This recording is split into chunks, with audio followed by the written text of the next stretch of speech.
Hi, AJ. Hi, It's Dr. Vogel. It's so nice to see you. I just want to welcome everyone to the show. I'm Chef AJ, and this is Chef AJ Live. It's a show where we introduce you to amazing people like you who are doing great things in the world that I think you should know about. We have a very special guest today. His name is Dr. Robert Vogel. He was actually referred to me by a previous show guest who's also a cardiologist named Dr. Andrew Freeman. But what's significant about Dr. Vogel is even though I'm just meeting him today, I have been hearing about him since 2008. So if you guys are familiar with another frequent guest on the show, Dr. Caldwell B. Esselstyn Jr. and his book, Prevent and Reverse Heart Disease, Dr. Vogel is talked about many times in this book. And Dr. Esselstyn, every time he speaks, quotes the research of Dr. Vogel, and specifically the brachial artery tourniquet test. Well, if you haven't read the book or aren't familiar with that research, you probably have seen the game-changing movie Game Changers that Dr. Vogel was involved with. So we're going to learn more about that after his presentation, which is called A Perfect Lifestyle: Food, Wine, Sex, and Chocolate. Please welcome Dr. Vogel to the show. It's so great to meet you. Thank you, AJ. It really is nice to be here. I appreciate any opportunity to try to teach a better lifestyle from the point of view of a cardiologist. And it's interesting that cardiologists have played a large role in elucidating what's a healthy lifestyle, because so much of heart disease, specifically coronary heart disease, is dependent upon lifestyle, upon diet, upon exercise, upon all the things that make us live a good, long, healthy life. There we go. Let's start with some basic concepts. What constitutes a perfect lifestyle? Well, it would be physical health. It would be happiness, emotional health, and certainly it would be longevity. From a cardiology point of view, we like measuring things that are very concrete, and we can do so perhaps well with physical health, emotional health, but longevity is a very hard endpoint. It allows us to really delve into what's good for you in the long run. Now, most people will jump in and say, this is what I think. I'm not going to start there. I'm going to start with why I think something is good. I ran an American College of Cardiology committee for many years and know well that we put labels on our recommendations. The lowest level of evidence is expert consensus statements. It would be something like, oh, the French drink a lot of red wine. The French have less heart disease and live a good long life. Therefore, let's all drink red wine. That's not very good science. I could come back and say the Japanese have a longer lifespan than the French. They drink 1/15 as much red wine as the French do, and they live longer. So you have to be very careful when you simply go to casual observations and don't do things in a systematic way. A better level of evidence is to talk about statistical associations that have been controlled for confounding variables. The one that jumps to my mind is cigarette smoking.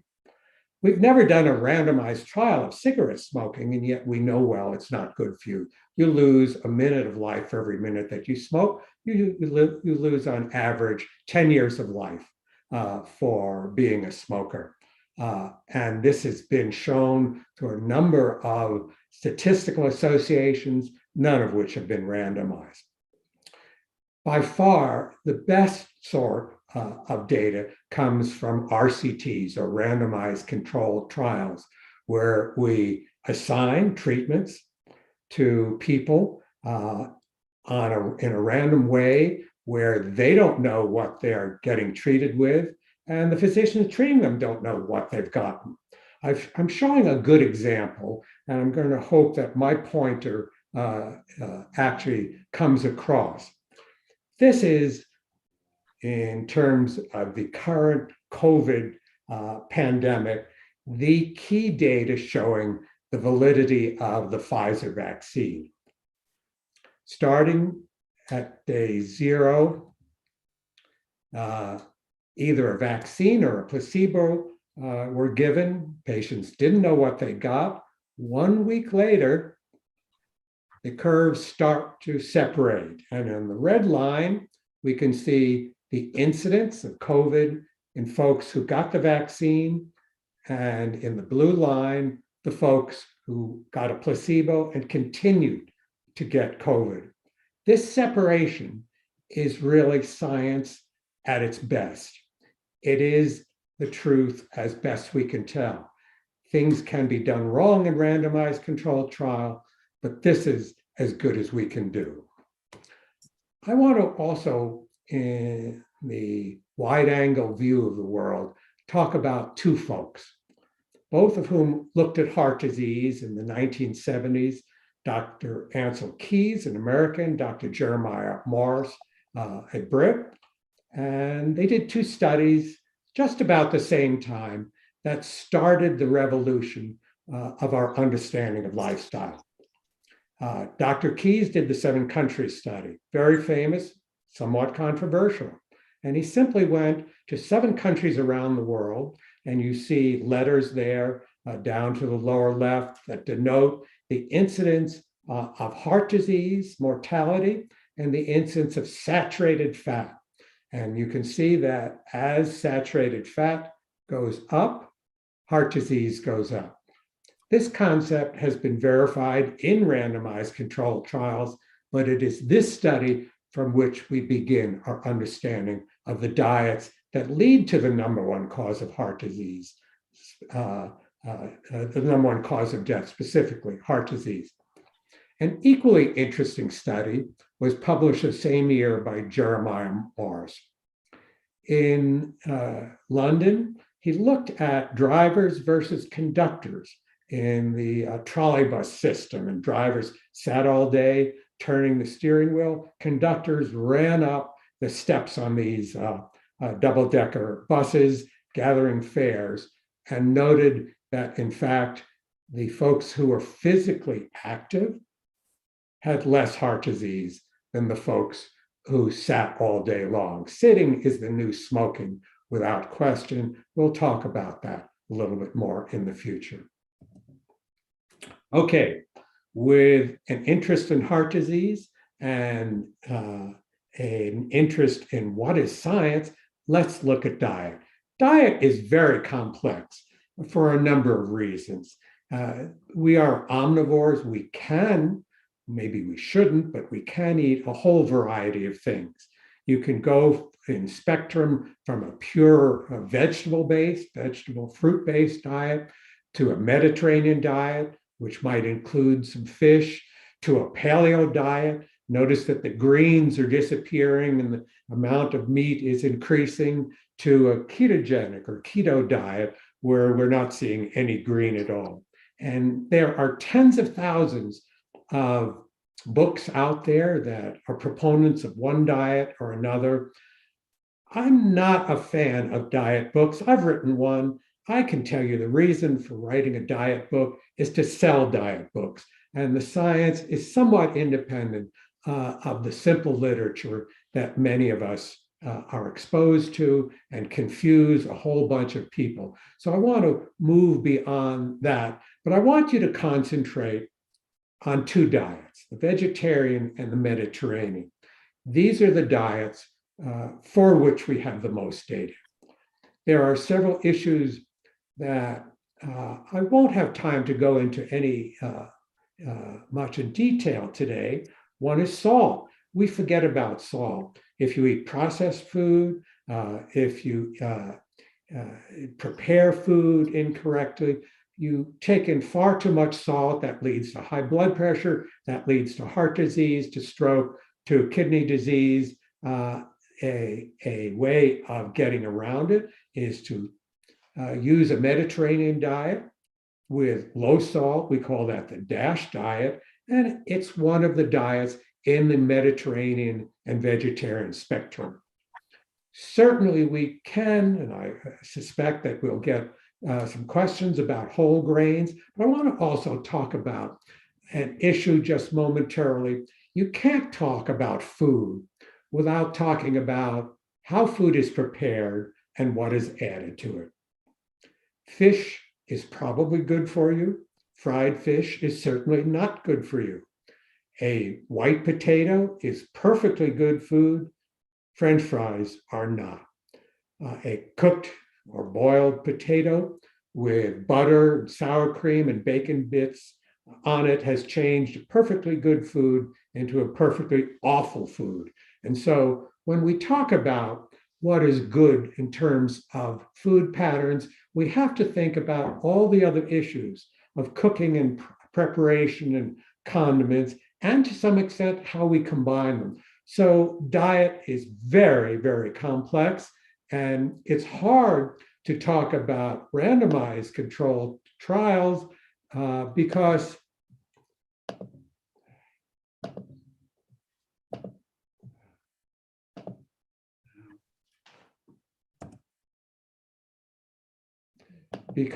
it's difficult to do RCTs with food. But let's talk about two to start out with. If we think about Mediterranean diet, and Mediterranean diet is a plant-based diet with some fish, maybe a little bit of chicken added to it. The edicts in this particular study, also called the Leon Diet Heart Study, were to eat more whole grains, more fruit, beans, and vegetables, more fish, less meat, skim milk products, and to most people's surprise, a canola oil margarine, not olive oil. So this was a 4-year trial in folks with heart disease. We call it secondary prevention. And what you see is the results. People put on the diet compared to a Southern French diet, had 70% less cardiac death and heart attacks, and more than 50% more death by any cause, despite the fact that their cholesterols did not change. This is remarkable. It's been described as better than you could have wished for, but it is a well-done randomized controlled trial that suggests there's really something good about the Mediterranean style of eating, which was first identified by Ansel Keys in countries such as the island of Crete and France and Italy. Well, if that's folks with heart disease, here's a study of the Mediterranean diet, folks without heart disease. This is a primary prevention study called the PREDIMED study. It was done not in France, but in Spain. And what you can see is that there are 3 groups: a low-fat diet. It wasn't especially low-fat in that 37% of calories came from fat, but so most people wouldn't consider that, but it was a Spanish diet. To a Mediterranean diet, one group added olive oil, one group added nuts. These were walnuts and almonds, and the 2 groups that had added fat in the form of nuts or olive oil had less cardiovascular disease, especially in the form of stroke, which is, to tell everybody something that I firmly believe, written below: whatever is good for the heart is good for the head in terms of stroke, but perhaps as importantly, in terms of Alzheimer's disease and other dimensions. Why we are so high on a Mediterranean diet is we get the same 50% reduction in heart disease and a 50% reduction in Alzheimer's disease for the price of one. Well, what's good in the Mediterranean diet? This was studied in a trial called EPIC, which stands for the European Prospective Investigation of Cancer. And to nobody's surprise, when they looked at what people ate that really did well in the Mediterranean diet, it was fruits and vegetables. Yes, there were other components, a little bit of alcohol, less meat, and decrease in saturated fat. But the outstanding component of the Mediterranean diet is clearly fruits and vegetables. So let's dig into that a little bit. Here's a study done in the United States from American nurses and physicians.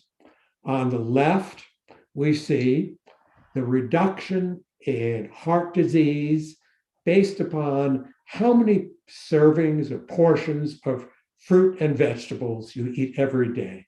It's a highly statistical relationship, starting from one, which is in folks who ate very little, all the way down to a 20% reduction just based upon consumption of fruits and vegetables. The more you eat, the less heart disease you have.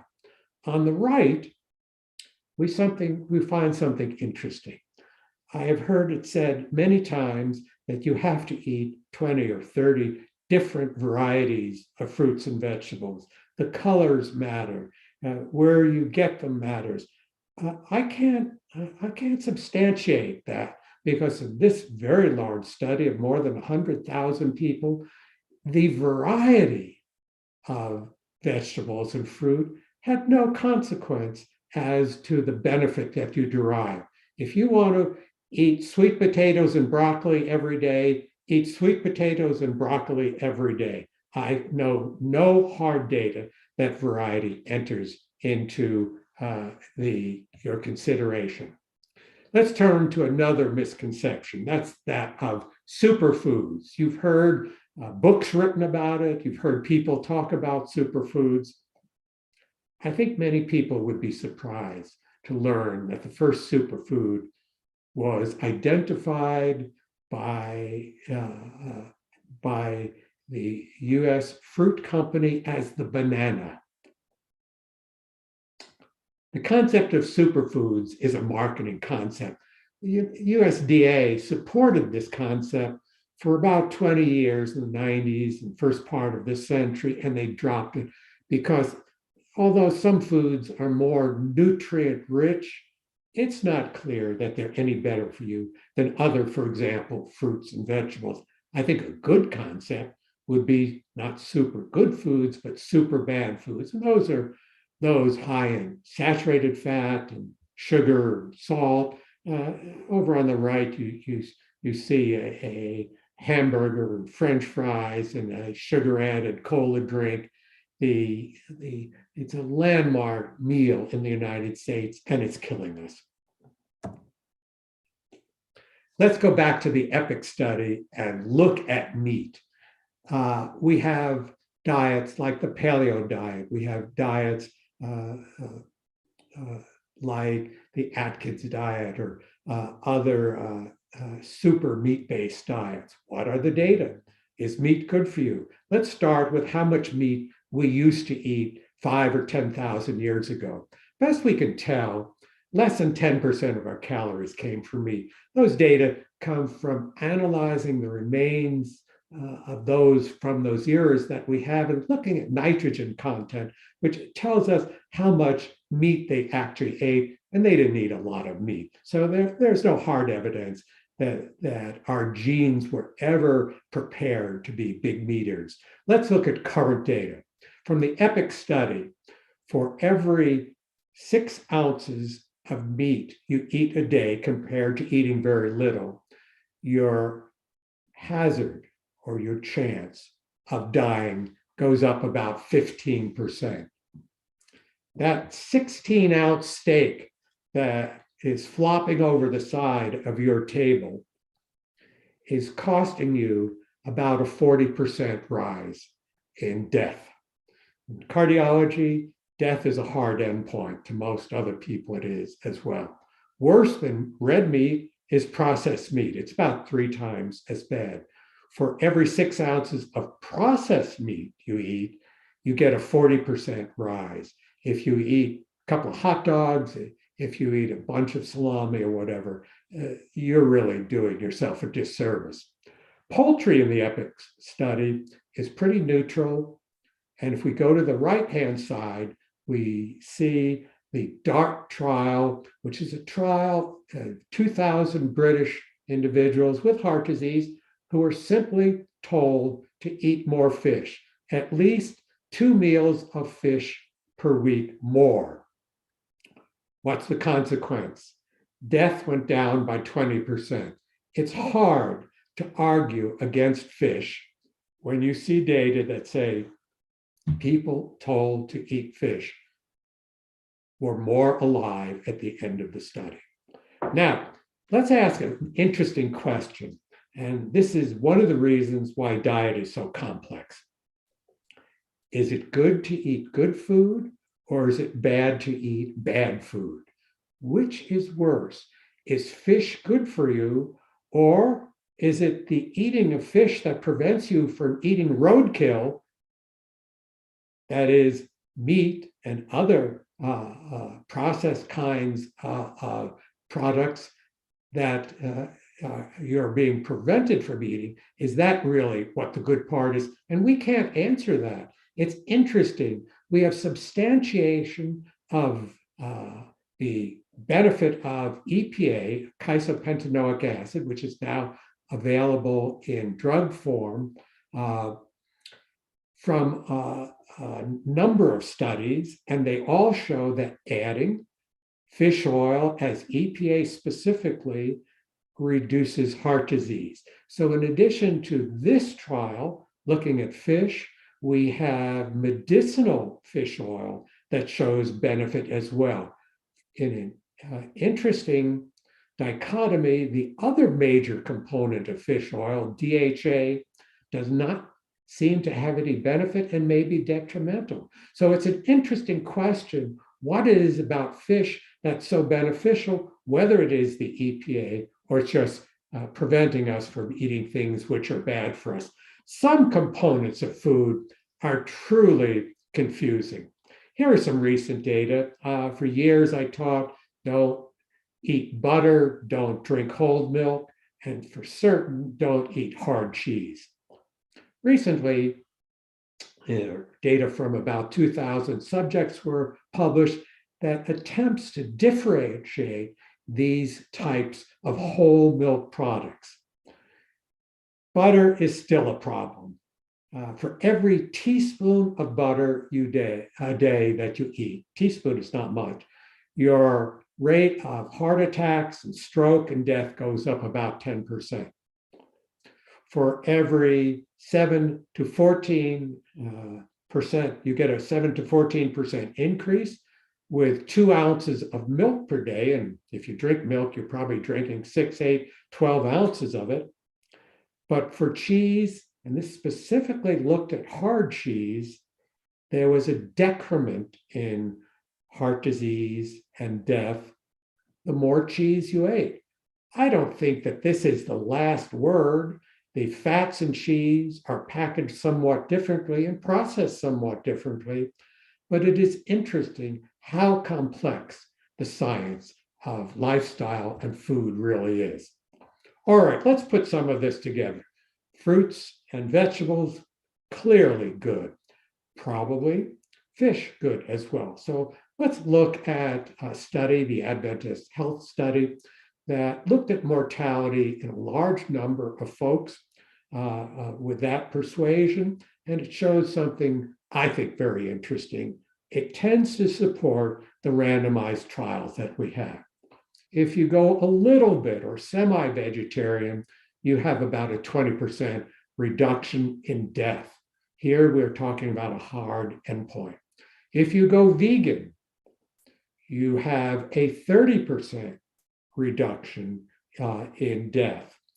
Ovo-lacto vegetarians, not quite so much, but pescatarians do very well.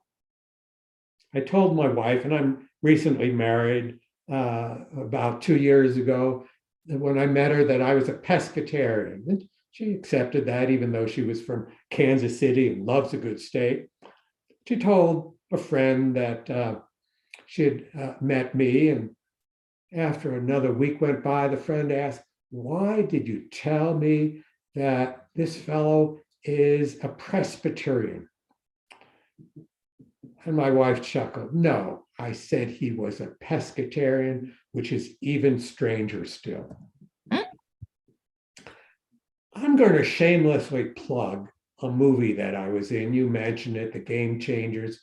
It's all about vegan athletes, some of them the best athletes in the world, who have gone from what used to be considered a good athletic diet, steak and potatoes and eggs and all these protein-rich ingredients, to a vegan or at least a vegetarian-based diet, and have continued to do well or actually done even better. Tom Brady is a very strict vegan. He will eat no sugar, no meat of any sort. So the question is, how do you get invited to a James Cameron movie? Well, how you get invited, and you alluded to at the beginning, is you go out and you eat a fast food breakfast. You look at it with a test that looks at nitric oxide availability in your arm. It's a non-invasive test. Nitric oxide is not nitrous oxide. That's laughing gas. It's a molecule that protects your vessels and is responsible in men for penile erection. Now, if you don't believe me that you ought to be a plant-based eater in terms of that function, the next time and it's soon, that Valentine's Day rolls around, I suggest you go out and have a good salad rather than a 16-ounce steak. And if you don't believe me, please watch this movie and the data will become self-evident. All right.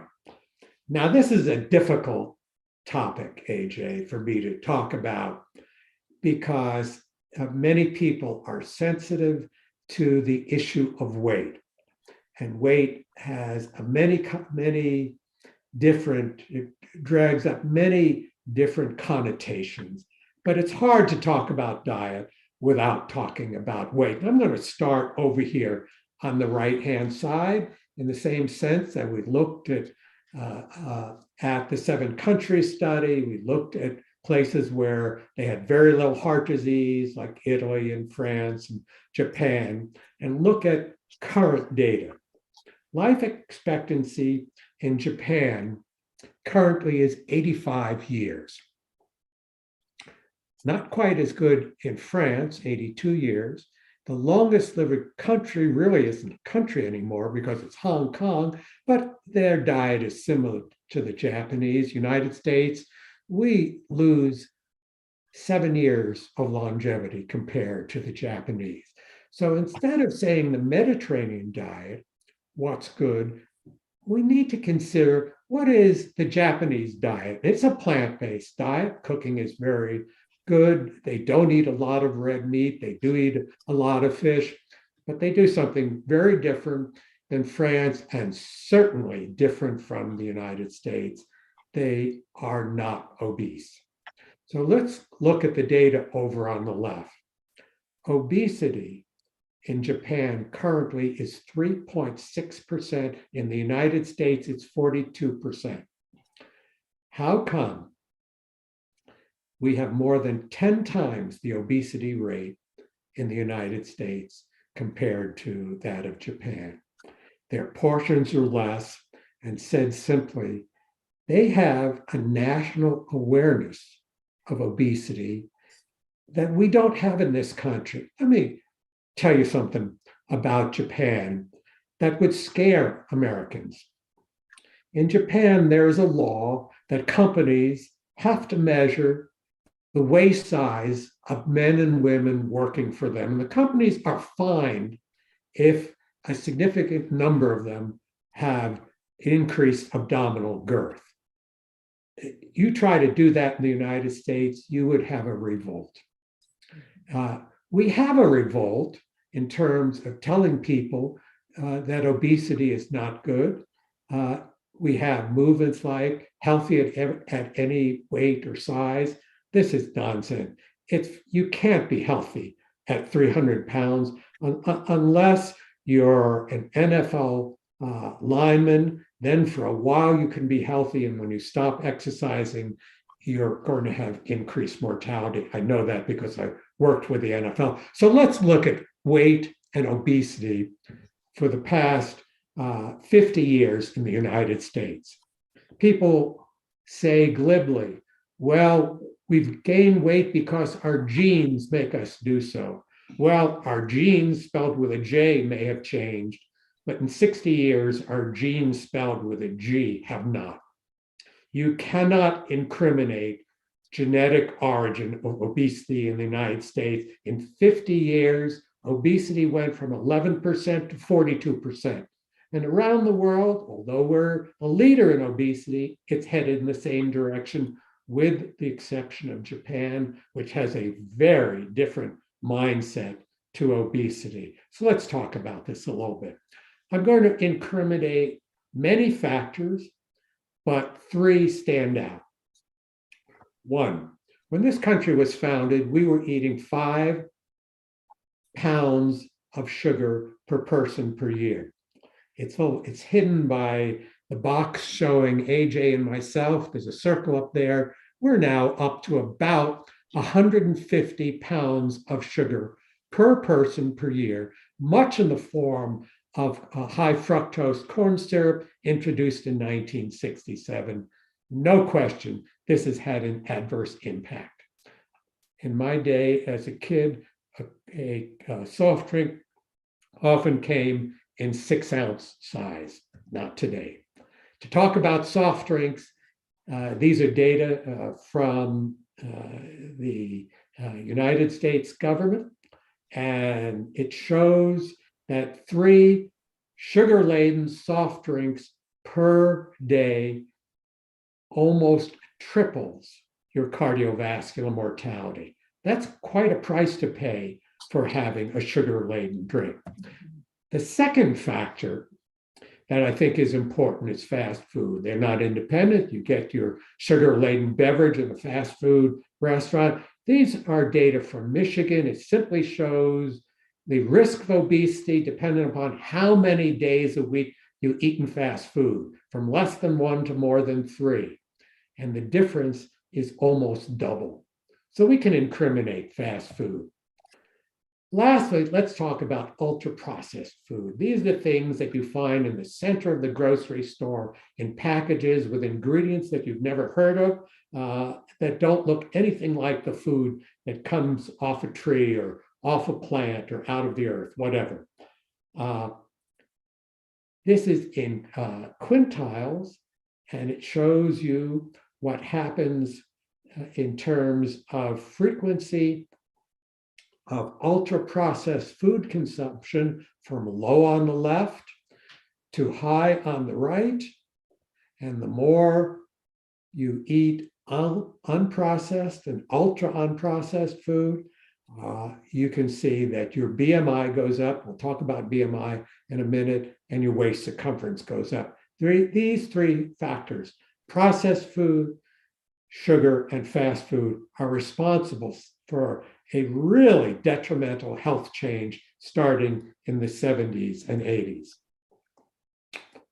What's the consequence of being overweight?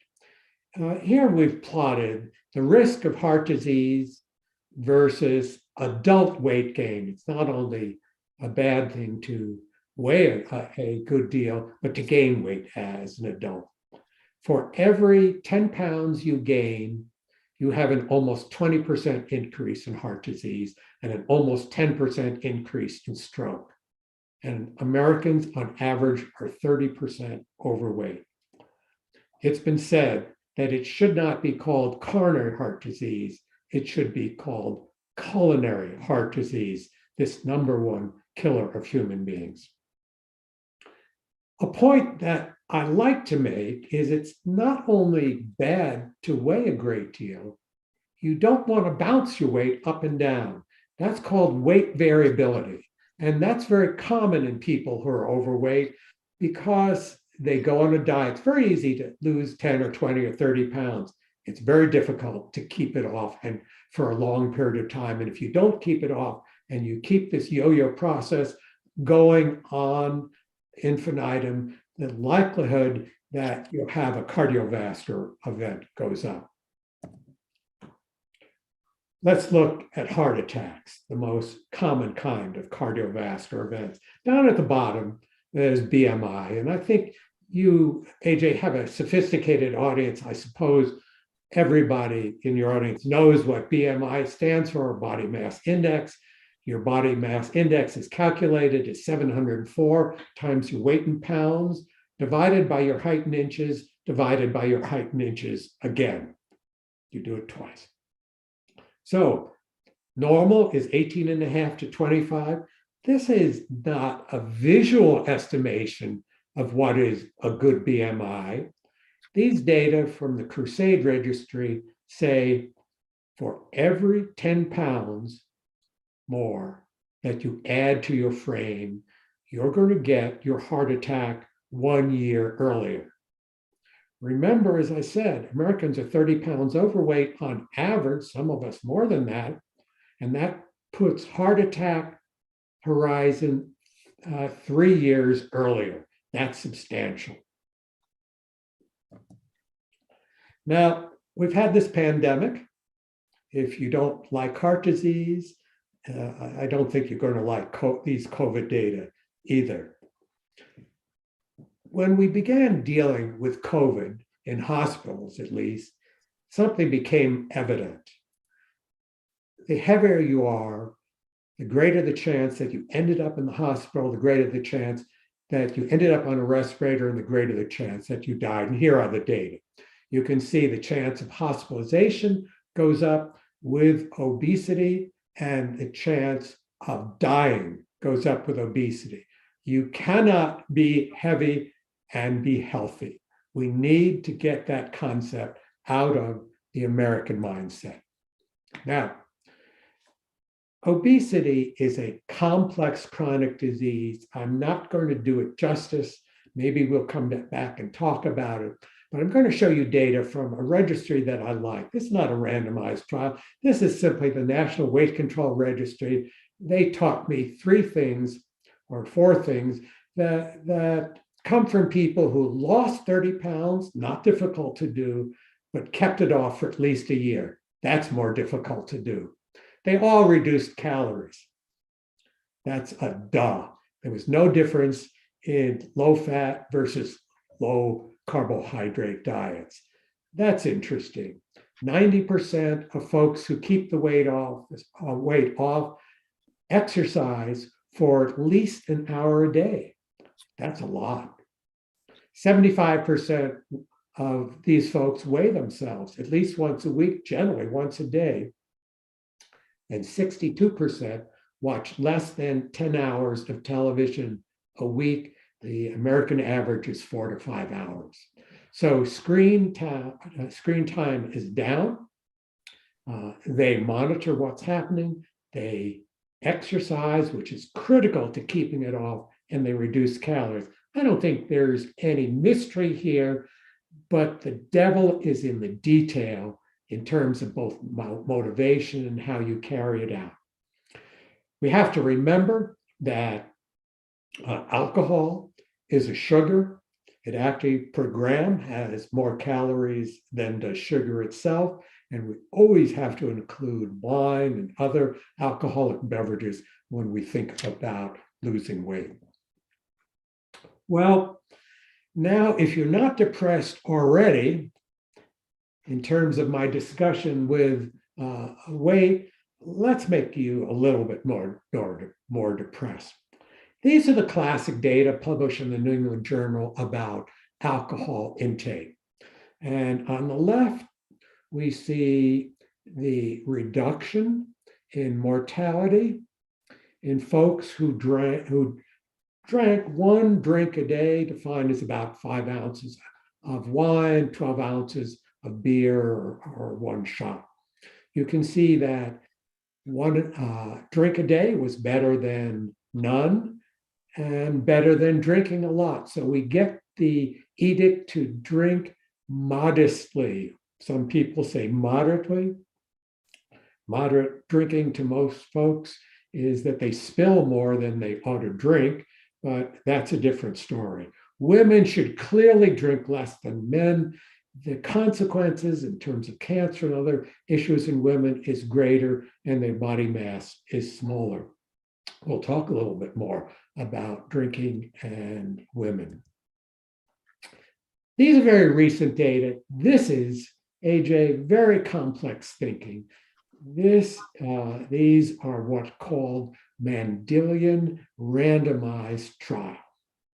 On the left, we see the observational data with the dark blue arrow showing this reduction in mortality in folks who drink a little bit, and then a increase to excess mortality if they drink a lot. A Mendelian randomization trial doesn't measure how much you drink. It looks at your genes, because we know we can look at your genes and predict how much you're going to drink by looking at the genes that metabolize alcohol. This isn't fair. Some people think we can look at your genes and tell a lot about you, including how much you're likely to drink. And if you look at it in this manner, you can see at this blue arrow down at the bottom that drinking one drink per day or 7 per week provides no benefit whatsoever. So the question is one drink a day good for you? And this has thrown up a challenge that we can't answer, because you can't do a randomized trial. I can't assign 1,000 people to drinking a drink a day and 1,000 people to drinking none. It doesn't work that way. So we're going to have to get smarter. But I need to let folks know that the most recent data actually do not support a benefit for even modest consumption of alcohol. All data do not support a difference between red wine and white wine. AJ, I know you're in California. These data I love because they're taken from Californians. Californians are very much like Americans, so we can talk generally about American wine consumption. And these data from the Kaiser Institutes in California say, whether you're a white wine drinker, a red wine drinker, you get this benefit, at least observationally. That may not be true, but there's no difference between red and white wine. One thing that you do have to understand is that drinking, you're taking a drug. You wouldn't save up all 7 doses of a drug for Saturday night, and yet people do that with alcohol.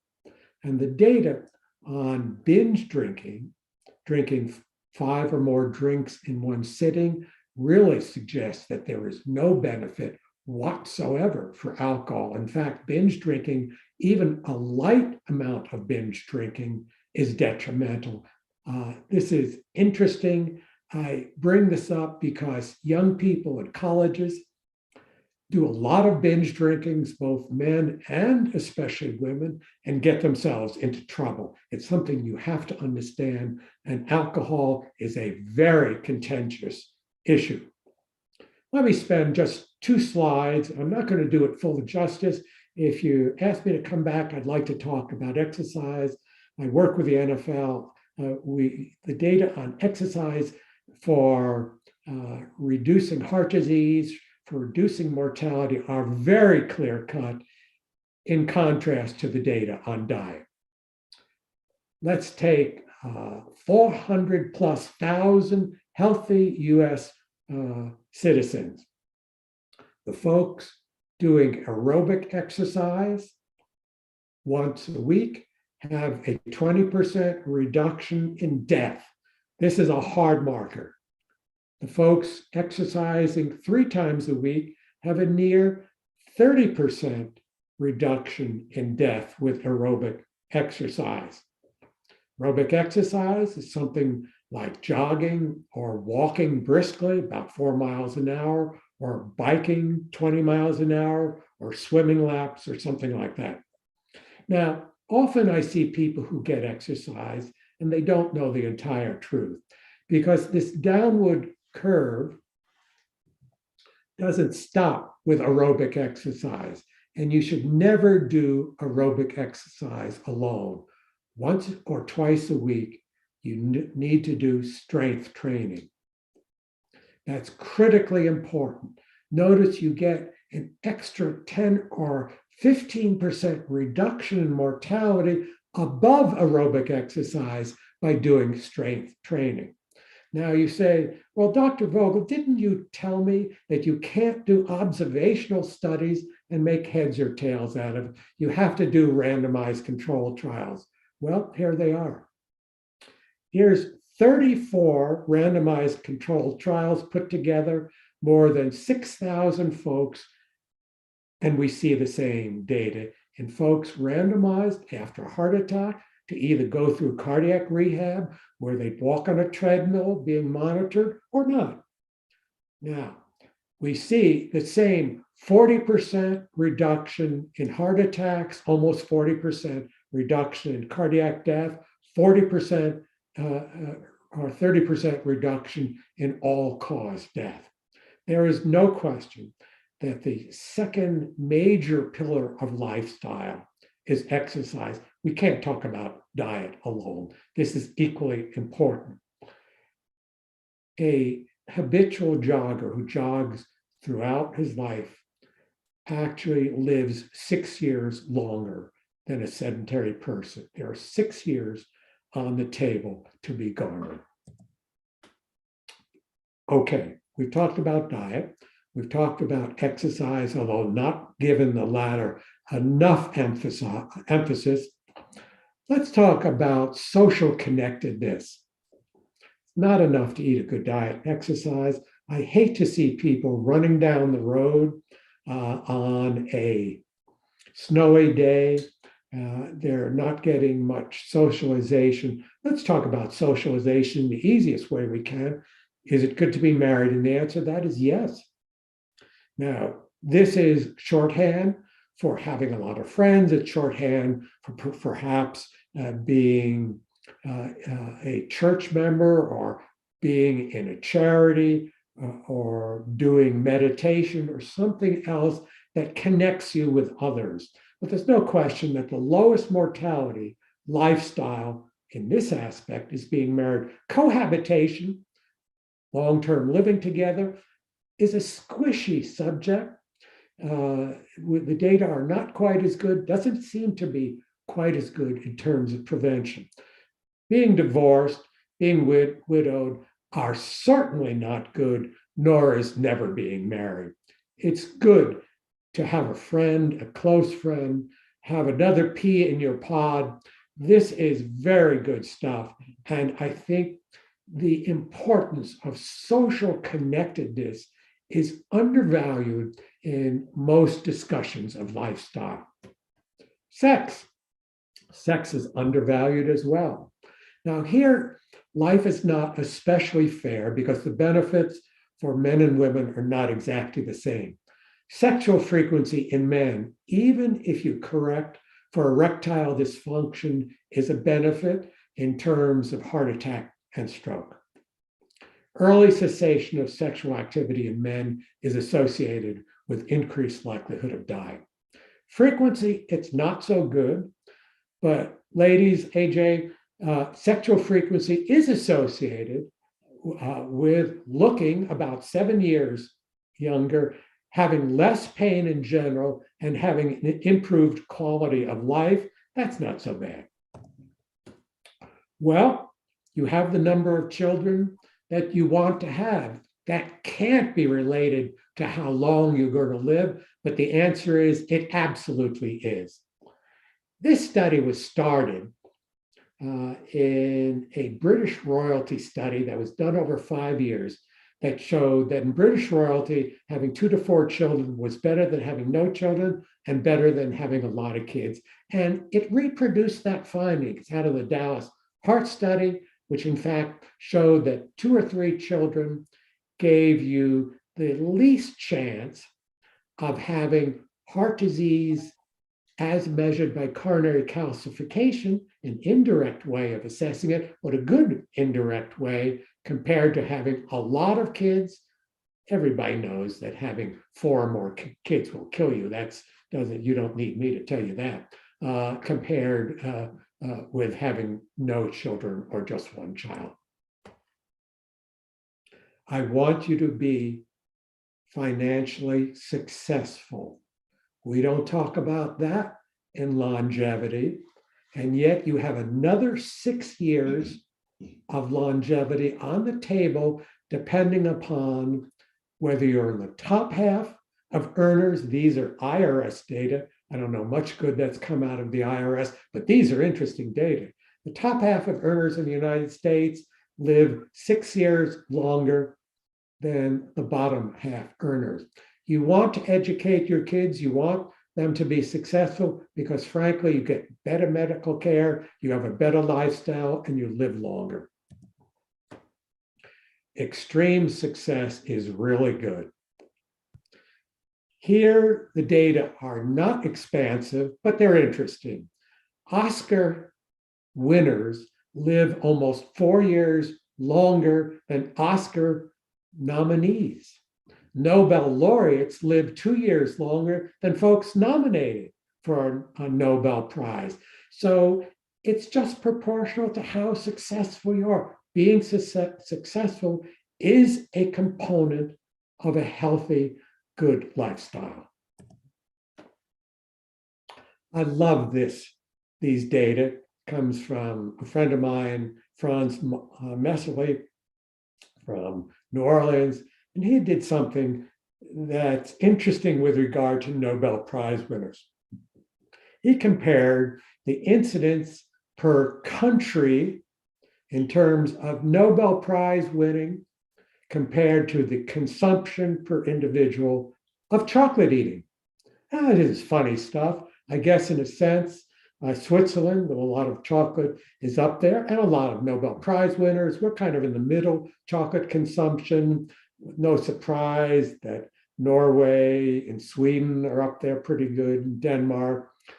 This would be considered hypothesis generating data, but it asks a good question. Is chocolate good for you? And the larger question is a small amount of dessert, even though it may contain some sugar, even though it contains chocolate, is that good for you?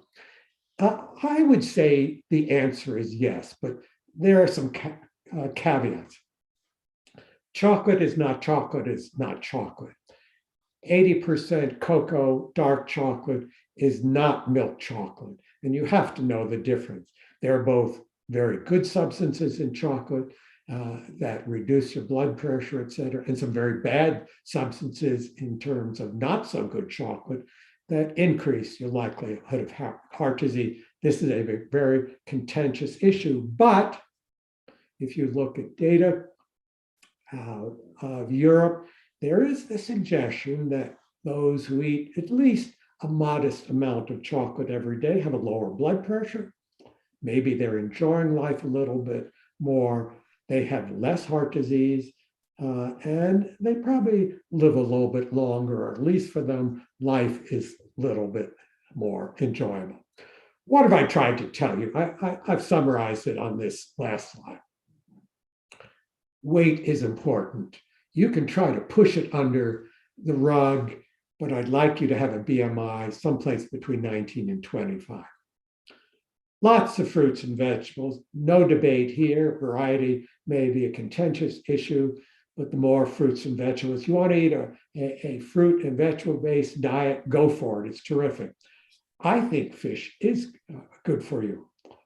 Water is the best beverage. Coffee and tea we haven't talked about, but are generally good for you. Modest wine drinking, not so sure. Exercise, great. do a couple of hours of vigorous or 4 or 5 hours of moderate aerobic exercise a day, and combine it a couple of days or 3 days a week with strength exercise. Think about life in general.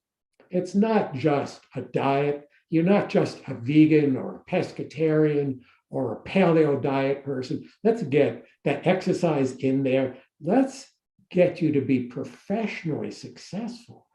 Let's get you to be socially connected and committed within relationships. Sex is good. A couple of kids, especially if they're good kids, enhances life. Be socially connected and finish a meal once or twice a week with some dark chocolate. Be thankful for this life that you're leading and enjoy it. AJ, thank you very much. Oh, thank you so much, Dr. Vogel. Let's take your slides off so we can see what you look like. There we go. So there are a couple of questions in the chat, and we'll get to them. But first, I want to know, how did you get involved with the movie Game Changers? And was that a game changer for you to be in a major motion picture? I got involved from the Big Mac study that I started on myself, looking at the consequence of eating a fast food meal. It was a McDonald's meal. It was McDonald's breakfast, if you want to know specifically. It was eggs McMuffin, sausage McMuffin, and 2 hash browns. It was 900 calories, mostly saturated fat. And the interesting thing to us is that that ruins your physiology, not in weeks or months or years. If you looked at the data, nitric oxide disappeared within an hour or two. The only thing that's comparable to it, and we've studied that as well, is smoking a cigarette. Smoking a cigarette is even faster. Your nitric oxide disappears within minutes. A fast food meal, it disappears in an hour. And nitric oxide is a molecule that protects your arteries, and as I've mentioned, for men, keeps you sexually active. It's a good molecule to have around. Based upon that, I got invited to do this movie. This is the work that people know me a little bit for, but you know me from friends. I've been trying to push what I think is a science-based good lifestyle for a number of years. And I want to thank you for having me on the show. I really appreciate the opportunity to tell people what little I know. Well, you know a lot. Now, this brachial artery tourniquet test that Dr. Esselstyn, I'm not kidding. You know, for 15 years, I have seen him speak at many conferences, both virtually and in person, and he always talks about you in this test. What is the test for people that don't know? Okay, let's go through the details. A tourniquet, people know, is just a rubber band that you put around your elbow region. We don't actually use a tourniquet. We blow a blood pressure cuff up, but it's pretty much the same thing. It stops the circulation in your arm. Well, we do that for 5 minutes. It's not especially painful, but when you release it, you haven't had any blood flow in your arm. Therefore, your arm calls for more blood flow. This is called reactive hyperemia, if you want to know the technical term. It's simply the lack of blood circulation in your arm causing the artery to dilate if you have nitric oxide there. It is nitric oxide that's responsible for this expansion of blood or expansion of the diameter of your blood vessel. So it's a way of non-invasively measuring a very critical component of your vascular biology, that is nitric oxide. In fact, the discovery of nitric oxide was a Nobel-winning prize in medicine. So it's a very important concept. This allows us to measure it very easily and non-invasively. Well, once you can do this, you can ask questions like, well, what's the consequence of eating a McDonald's breakfast? Or what's the consequence of eating fish or olive oil or whatever? All of this has been studied and is a way of looking not at the total science of lifestyle, but their hypothesis generating a mechanism way of looking at the individual components that lead to a healthy lifestyle. If you look at it with exercise, your brachial artery nitric oxide goes up within minutes of exercise. And we know the benefit is there for the taking in a very short period of time. So it allows us to look at various aspects of lifestyle non-invasively and at low cost. How many subjects were in the study? Do you remember? The original study was 10, but we've repeated it many times. We did it as part of a gene-based study in the Amish, who live in Pennsylvania, and we did it in 1,000, literally 1,000 Amish individuals, found exactly the same thing with a high-fat meal. You get a 50% reduction in nitric oxide. So there's little doubt in my mind that this is a true phenomenon. Wouldn't that be interesting if before you ordered a McDonald's drive-through, they did that test? I think we know the answer, and we're not even talking about the salt and saturated fat, the increase in bad cholesterol, the increase in blood pressure, the sugar. We often don't incriminate sugar enough. Sugar makes you fatter, sugar makes you diabetic. But if you want to talk about the details, sugar makes your bad cholesterol goes up. It makes your blood pressure goes up. I don't like added sugar in any diet because it, across the board, raises the factors that contribute to heart disease. So in the brachial tourniquet test, BART is easier to say, Yes. You talked about the impact of saturated fat. And I want to just read you something from page 85 of Dr. Esselson's book, Prevent and Reverse Heart Disease. And maybe you could tell me, I would assume it's accurate. Robert Vogel, the University of Medical School of Medicine researcher whose experiments I recounted in chapter 5, found that eating bread dipped in olive oil reduced the dilation in the brachial forearm artery that is normally seen with the brachial artery tourniquet test. So is that saying that even fat that's not saturated will have an impact? Because olive oil is much less saturated fat than, other types of fat, like say coconut oil, for example. AJ, you've caught me with my pants down. I hope not, because this is a show for families. You can only see me from the waist up. That study is true.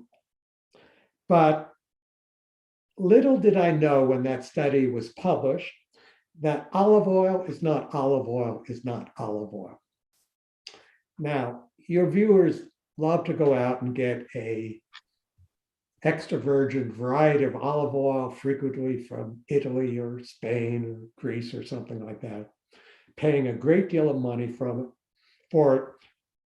A decade ago, a study was done that looked at olive oil, and 70% of extra virgin olive oils were not olive oil, or may not have been extra virgin, or were cut with all different kinds of oils. Anything in science can go wrong. And although the quote is correct, and I have not repeated the science since it was quite some time ago, and my education in the details of eating is very complex, a newly acquired skill. I would say in retrospect, I'm not sure we tested extra virgin olive oil, although it was labeled as such. Perhaps we can look at it again some other time, but fortunately, we have a trial called PREDIMED. I showed you that trial out of Spain, that in fact, that stroke and heart disease went down with supplementation of extra virgin olive oil. They were very careful to do things. Even randomized controlled trials can go wrong. One very recent trial that looked at fish oil, where the placebo was mineral oil, went wrong because mineral oil is not a placebo. It's a detrimentally active oil. So there are things that go wrong in science. Science evolves, science learns, science self-corrects. at the present time, the data from Predimed, from other Mediterranean studies, trumps what Dr. Vogel says on whatever page that was in 1995. Because because at the time, he hadn't seen the 60 minutes expose on olive oil. And that's the truth. And now I'll pull my pants back up. Okay, isn't the Mediterranean diet helpful, not necessarily so much because of the addition of the olive oil, but by the large inclusion of the fruits and vegetables, which is more than most Americans eat?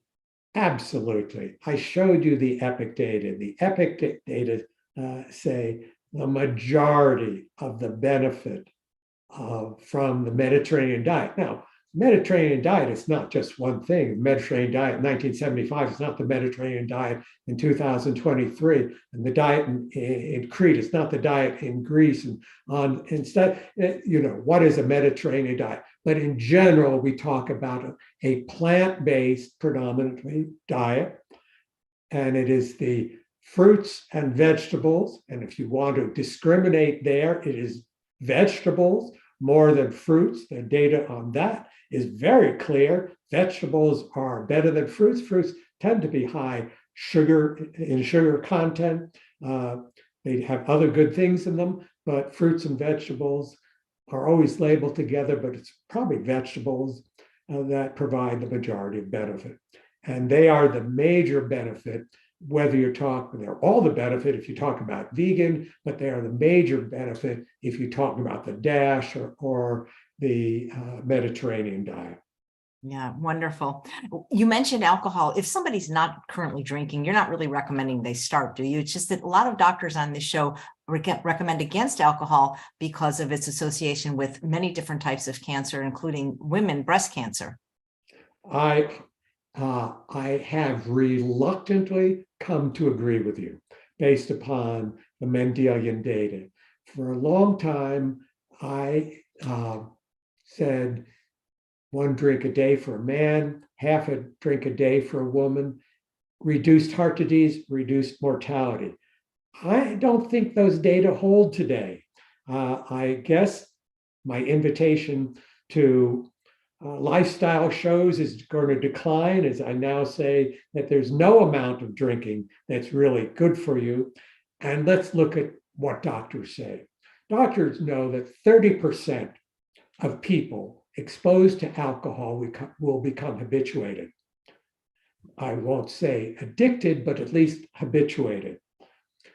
Cancer, especially breast cancer in women, is clearly related to the amount of alcohol intake, as are many cancers in both men and women.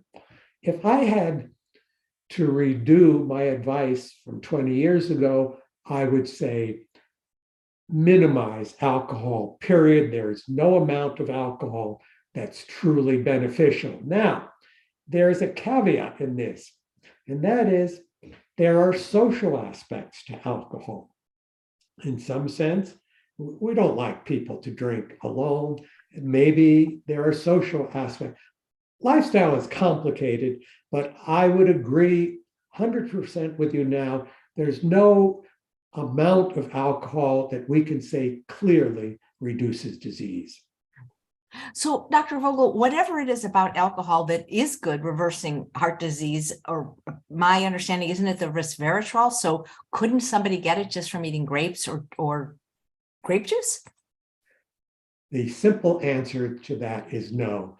That's an expert opinion gone haywire. I don't know from whom you picked it up. It is like saying the French drink red wine. Yes, resveratrol in red wine does make experimental animals like mice live longer. That's true. Shouldn't we then drink red wine? No, the full truth is you would have to drink 2,000 bottles of wine per day to get the amount of resveratrol that improves survival in experimental animals. We're not suggesting that. So simple truths that say it's an antioxidant or there's a component of something in a food isn't the same as proving it to be true and can lead to a lot of bad advice. So yes, there's resveratrol in red wine. You could, I suppose, get it from grapes. You'd probably have to eat tons of red grapes to get it, and that's not advisable. So what is it about the wine that's beneficial then? What is that? Do you know? We just said there may be nothing that's Yeah. beneficial about wine, Yeah. that whatever the benefit is, it is the socialization. Now, having said that, although I try to live a healthy lifestyle, I like to have a half glass or glass of wine a day. I don't like to have 2 glasses of wine a day. I like to relax with my wonderful spouse, my wife, read the newspaper, have a little bit of alcohol at the end of especially hard day. I don't deny that, and I won't deny it to other people. Do I think that I'm doing it to prolong my life? I used to think so, but I no longer think that. I simply do it to enjoy my life. Great, thank you. And I think you look great. May I say your age? Certainly. I believe it's 79 3/4, going hard on 80. Wow. That's gonna, are you gonna have a big celebration this year? We actually are. I promised my wife a celebration. She turned 39 a few years ago, just before COVID came in. We didn't go on a nice trip then, but we're doing a nice trip. We're going to France. We'll have a little bit Mediterranean diet, go down to Ez. We might have a glass of wine down in Ez, stay in a nice place. My wife and I are going to celebrate together. That sounds great. So I'm curious, one thing you didn't mention is coffee, and there's also conflicting information on coffee, whether it's good in general or specifically good for the heart. It's coffee is like chocolate. It's a stimulant. It's a diuretic. Again, how you drink it, what you drink, is a very contentious issue, and it's probably different for different people. If you're caffeine sensitive, I would not recommend it before going to bed. Some women are very sensitive in terms of polycystic breast disease, in terms of caffeine, don't recommend it. Having said all that, it's a stimulant. It causes a number of stimulant-related issues, such as migraine, and it is probably okay. I have a glass of caffeinated coffee every morning, cold, interestingly, not hot, even when it's minus 10 degrees outside. I like coffee. I'll have a little bit of coffee during the day. I'll have a fair amount of iced tea, which I like as well, caffeinated or uncaffeinated. I think the data say, they're controversial, but the data would say up to 3-4 cups of caffeinated coffee a day are pretty good. Tea may be better, especially green tea as compared to black tea. Those are good drinks. See, the thing is, but when I have the urologists on, they say that's one of the worst things people can drink. See? Well, that's what makes the world go around. Yep. So let's talk about exercise, of which you are a fan. What do you do for your daily exercise? I do one of two things. The edict for exercise, we haven't talked about it in detail, but the edict to exercise is do an hour of vigorous exercise, such as jogging per week, or 2 to 5 hours of moderate exercise, such as brisk walking.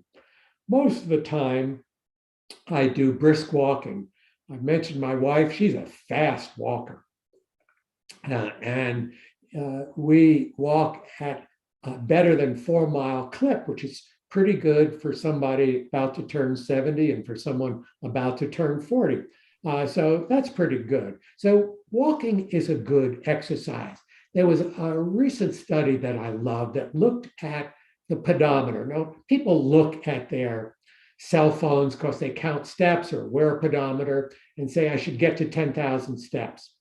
The answer is, that's pretty darn close to the truth. This study, which was a well-done study, found that it's not 10,000, It's 9,924 steps. That's ideal per day. Now, that's both exercise and incidental walking around. Most of the benefit is reached with 6,000 steps, but walking is great. We did a study in hunter-gatherers. Now, it's never been done in a paleo trial, but we put collars on hunter-gatherers and looked at how much they walk. If you gather or hunt for your diet, you walk about 10 miles or 20,000 steps a day. So you walk a lot. We're meant to walk a lot. Exercise, I used to run more. Getting to my age, I'm running less today, but I still like to run, arthritis notwithstanding. I can do it more effectively in terms of time utilization. But you look again in hunter-gatherers, the paleo kind of approach. Hunter-gatherers run for two reasons: to catch food or to not be caught as food. They don't run for exercise. You know what they do for exercise? I think your viewers might be interested. They dance. It's a social setting, and it's good exercise, especially in a social setting. That's interesting. So I don't have any doctors that have ever come on the show and recommended sugar, especially cardiologists. But Angela, who's watching live, would like to know, what about things like Splenda or alternative sweeteners? What effect do they have on our blood pressure, our heart? Again, all the sweeteners are not the same, but in general, they're not good. Artificially sweetened drinks condition your taste buds, as it were, I should say your brain, to disassociate the sweet taste from the amount of calories you take in. So it has been suggested that it has much of the same detriment as sugar-containing beverages, perhaps not quite as bad. There's a little bit of data that say you don't gain quite as much weight if you change the diet as compared to sugar sweetened, but nobody is recommending that you go from a cola to a diet cola. There are far better drinks out there. If you want the caffeine, coffee and tea, healthier still would be water or other. Now, let's also look at fruit juices. Fruit juices, also high in sugar, are not recommended. You want an apple, don't eat apple juice, or drink apple juice, eat an apple. Absolutely. Just one of my mentors, Dr. Alan Goldhammer, likes to say, just because something's less bad doesn't mean it's good. Gabriella, who's watching live, because you had recommended fish, says she's curious if you saw either documentary, Eating to Extinction or Seaspiracy, and what you thought about those. No, I've not. I base what I think upon the trials that I mentioned, the data from the extensive trials of the Mediterranean diet, of which it is identified as a component. As I mentioned, I can't tell you whether fish is good or not eating meat is good. It's one or the other, or some combination of the two. But I can tell you we have ample randomized controlled data on the Mediterranean diet, which does not suggest that you eat meat. We have ample data on eating EPA or consuming EPA, which is a isopentanoic acid, one of the two major fish oils. They tend to go together. So until somebody can tell me why eating fish is bad, I understand the extinction of fish. I understand mercury and other toxins in fish. But when you put it all together, maybe we should try to learn to do it more responsibly, but I still maintain some reasonable amount of fish intake is good. Okay. You know what, you mentioned the football players that they have a high BMI, but they're healthy while they're playing football, but when they retire, they can get into some problems. Yes, I worked with the NFL for more than a decade, and I was surprised. I was asked uh, by the commissioner of football at that time, Paul Tagliabue, to look at this issue of mortality, early mortality in football players. And to my surprise, because these people are big, some of these people are remarkably big. I mean, big by any criteria, including BMI. It was fascinating to me to find that those who were what's called the skilled positions, the running backs, the cornerbacks, the quarterbacks, who play in football really had no detriment in terms of longevity. Clearly, the bigger men paid a price, especially because after you stop playing football, weight goes in one of two directions. You either gain weight because you always had to cut weight to play football, or you drop weight because you had to increase weight to play football. So you're always at kind of an artificial weight in football. But one thing that struck me as amazing, and that is the incidence of diabetes in the NFL is very, very low. If you want to prevent diabetes, lift weights. It's one of those secrets of diet that's out there. I have a couple of friends who are my age and pre-diabetic, and they're very physically active. They run, they walk a lot, great deal, and they're rail thin. And they don't do the component of exercise, the weightlifting, the putting on muscle mass that prevents diabetes from happening. It's muscle that absorbs glucose and stores it, that allows you to eat food.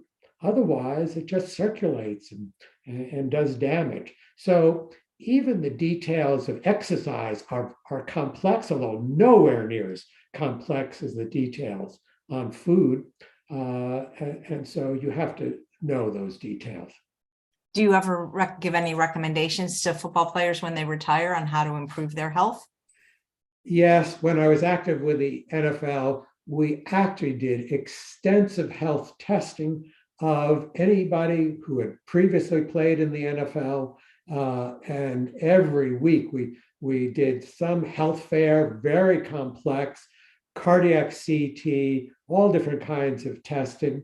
And we gave the advice as best we could see it, some certainly to drop weight, some to eat a better diet, lower their cholesterol, whatever there was. So one thing that the NFL has come under a great deal of criticism, some of for violence, some of which perhaps justifiably, criticism perhaps for not recognizing the mental, or I would say cranial concept, the cranial consequences of the violence.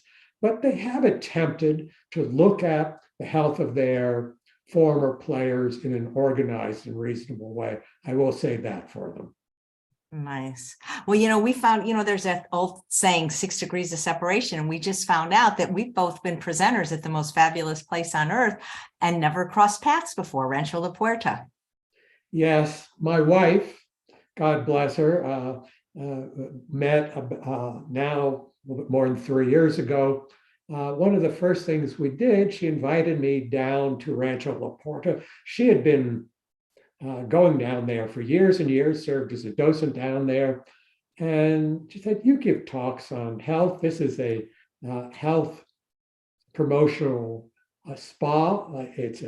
Has a great deal of mindfulness, a sanctity to it. These are sacred 4,000 acres to the local people. It's a very good place. I heartily recommend it.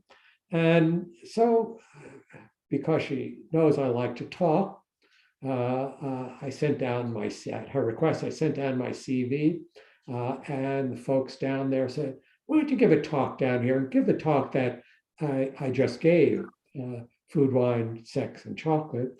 And I guess they liked it and asked me back, and I've been going back there ever since. Of course, a little hiatus for COVID, but I love Rancho. If you want to eat a good diet, and interestingly, the diet is pescatarian.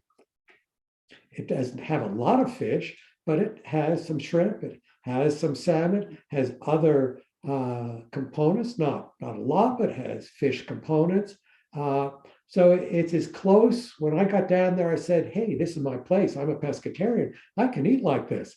I like the mindfulness. I love things like sound healing. I love the meditation. My wife introduced me to meditation, which I'd not done. So I gave her pescatarianism, and she gave me mindfulness and Rancho La Porta. So it's been a good marriage. Yeah, well, let me tell you, the sound healing is my very favorite class there for sure.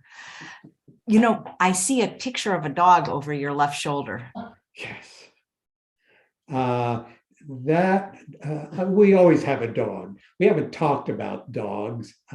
I think they should be added to the pillars of lifestyle medicine because I believe there is sometimes, you have an hour and a half show. I love that because I can digress a little bit. Dogs, there are hard data that dogs make you live longer.